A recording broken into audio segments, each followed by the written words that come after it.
Another cool feature that I like in Modo's painting tools, and I do use this when I paint in Modo, is the Constrain to Curve feature.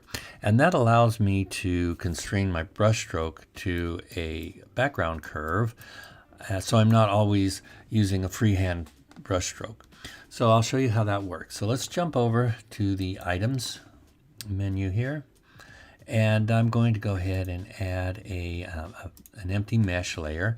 I'm going to jump over here to my tools, go down to curves, and I'm going to go ahead and click on just a regular curve. Let's position this where I want it. And I'm also going to use background mesh constraint for the background, all right? And that's going to constrain those to the surface of the torus as I build these curves. And so that's good for that. I'll build one more on this layer too.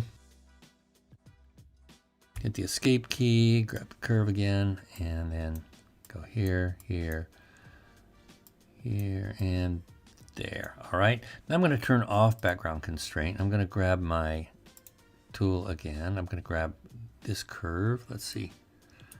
There we go. And go to curve to activate that tool. With background constraint off, I'm going to pull one of these nodes, one of these little control vertices away from the surface a little bit. You'll see why. All right, so there we go. Now I'm going to jump back over to the painting tools here. I'm just going to grab the eraser. Now make sure that I'm on the mesh, the torus that I want to paint, and go over here and click on this diffuse color image. That's what I'm painting on as well. So I'm just going to erase some of this, make some room to create new brush strokes here. All right, there we go. Airbrush, and you can do this with either a Wacom pen or pressure sensitive stylus or mouse, doesn't matter. I'm going to shrink my brush size down a bit, grab a nice bright color there, and I'm going to go right here where it says curve constraint. I'm going to go background 2D, all right, and we're just going to click anywhere, and look at that, paints it right on there. Now if I wander off a little bit, it will try to stay as close as possible to that curve. And you can see that as I wander a little bit, it will stay attached to that curve as close as possible. And I think I have some weird noise going on here. Let's see if I can, there we go.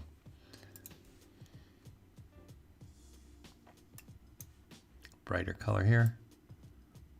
Yeah.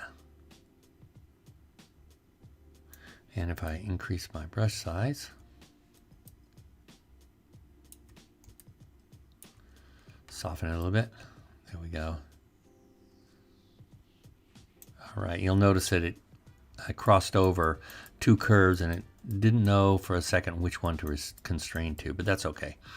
All right, so now let's look at this curve that goes off of the surface a little bit.